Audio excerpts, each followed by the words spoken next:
Israel and Iran are at war and trading blows. It's dangerous, people are dying, and the conflict could easily spread. Clearly, there are serious consequences for us all, and there are numerous ways this conflict could go, and you may not have considered them all.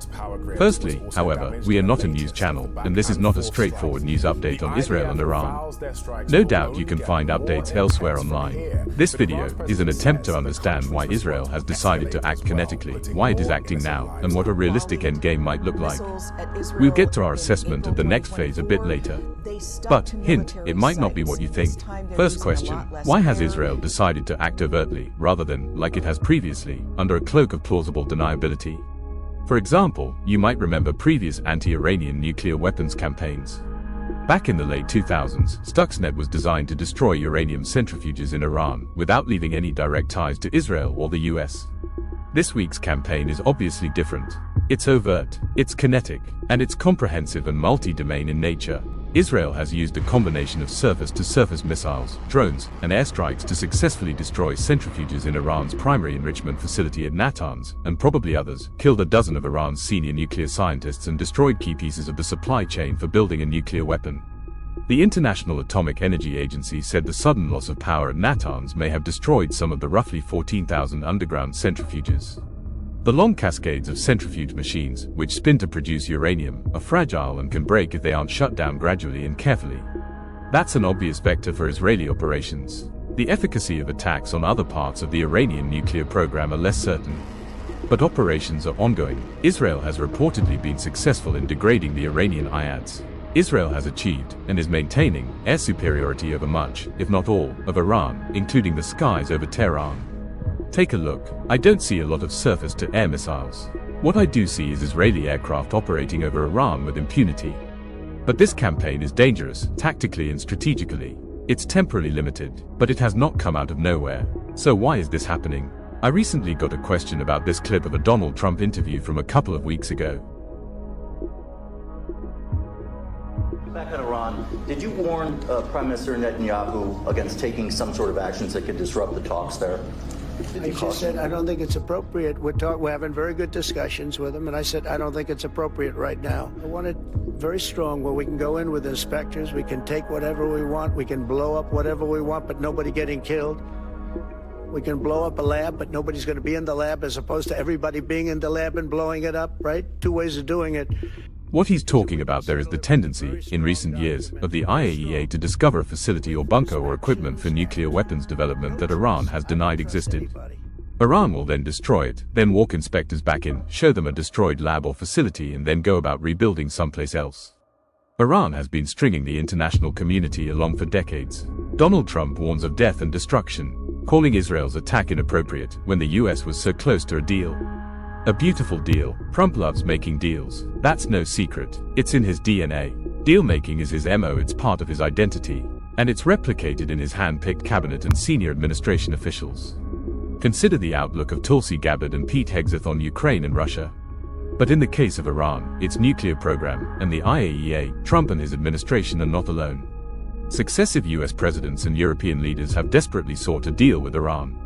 This has been going on for decades. I start off with, if we can take the nuclear bomb off the table,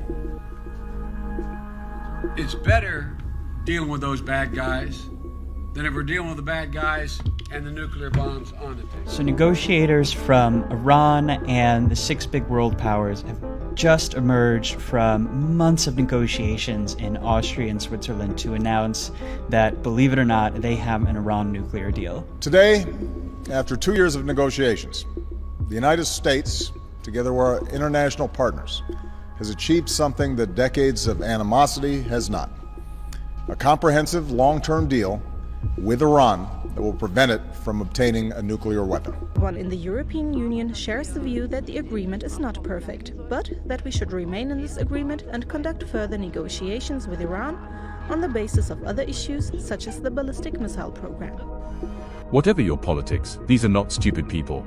They knew, and they know, what we know, that Iran has sought for decades to use the threat that it would take the final steps in establish a nuclear weapon to obtain political and economic concessions. All the while maintaining the foundations of a nuclear weapons capability.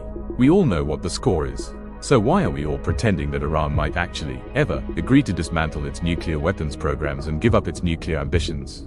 Once more, we play our dangerous game. Iran's strategy has been working.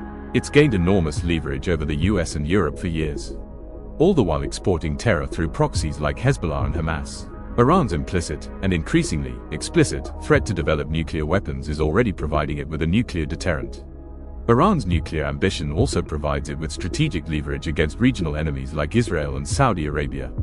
So is another deal with Iran enough to maintain a strategic balance that could be maintained indefinitely? Or would another deal simply be delaying the inevitability of Iran's nuclear ambition? Would Iran inevitably produce a nuclear weapon, probably when destroying it is less possible than it is now? Consider this. The Iranian leadership is rational. They are mature strategic decision makers. Even Israel would agree with that statement. So perhaps Iran could be assuaged indefinitely. Iran could be paid to not develop a nuclear weapon, and that could go on forever. Until Iran decided to take that final step anyway when it suited them. At that point, economic sanctions would resemble those imposed on Russia, and how's that working out? I'd say reasonably ineffective. At that point, Iran would be free to export terror, threaten Saudi Arabia and the Gulf states, and generally impose the will of a Shia, great power, protected by a nuclear deterrent, across the region. Saudi Arabia and Egypt would be forced to develop nuclear weapons of their own. Based on Iran's own statements over decades, Israel would face extinction. Literally. You never hear any Western leader calling for swift victory. This, despite the fact it's the best way to limit casualties. US, Australian and European leaders will all call for de-escalation and peace. But their country's very existence is not threatened by a terror-exporting, murderous, regressive, oppressive, evil theocratic regime seeking nuclear weapons. Israel's decision-makers clearly determined that making another deal with Iran was both delaying the inevitable and certain to eventually guarantee the destruction of the Jewish homeland. Israel also sees a once-in-a-lifetime window of opportunity with the near destruction of Hamas, the fundamental dislocation of the Yemen Houthis, the fall of the Alawite Syrian regime, and the combat ineffectiveness of Hezbollah. Now was the time, according to Israeli decision-makers. Consider the teams hidden within Iran to launch UAVs, conduct sabotage and firm up targeting. These are probably one-time only, real-world, kinetic, 0 days. You can only activate them once, and they will probably all be found, rounded up and executed. And let's not forget offensive cyber. Israel has had some success in the cyber domain before. And it's interesting to note that certain nuclear infrastructure that is difficult to destroy kinetically has been targeted with offensive cyber effects. But the efficacy will be harder to determine. This is a war of scale, but we're not talking ground invasion. We're not going to see tank columns and infantry in the streets. The relevant scale here is missile production capacity. This conflict could come down to which combatant runs out of missiles first. The other aspect is the re-establishment of Iranian IADs. According to the Wall Street Journal, within 48 hours of starting its war on Iran, Israel said it gained air superiority over the western part of the country, including Tehran. Israeli warplanes began dropping bombs from within Iranian skies instead of relying on expensive long-range missiles. If Israel decides to attempt to maintain air superiority for an extended period, and if it can do that, it means it doesn't have to rely on missiles, surface-to-surface or long-range air-launched missiles. Air superiority also reduces risk for a potential US entry to use US-only ordnance on certain nuclear facilities. If Israel can maintain air superiority over Iran for an extended period and if Iran fails to re-establish its air defenses, it remains to be seen if Iran can develop nuclear weapons under this bombardment. Our assessment is that it will try. Seema Shine, former head of the Research and Evaluation Division at Israel's Mossad intelligence agency, says Israel could yet end up in the worst of situations, where its attack has legitimized and incentivized Tehran to rush into a covert effort to build a bomb. I am sure if they are able to do it, they will do it, she said. Once the shooting war strategically lulls, the regime will no doubt seek to reimagine and rebuild its nuclear weapons capability. What concept does Israel have to eternal vigilance of the airspace over Iran? It's been reported that Trump successfully walked Israel back from destroying the Ayatollah and Iranian political leadership. But it seems clear that the only way to guarantee Iran devolves itself of nuclear weapon ambition is regime change. I'm not sure anyone, including Israeli decision-makers, believes Israel, even with allied support which it currently still lacks, could affect regime change in Iran. But I'll bet Netanyahu thinks, despite reservations from the Israeli military, that if Israel sets certain conditions, regime change may occur organically from within the oppressed Iranian population.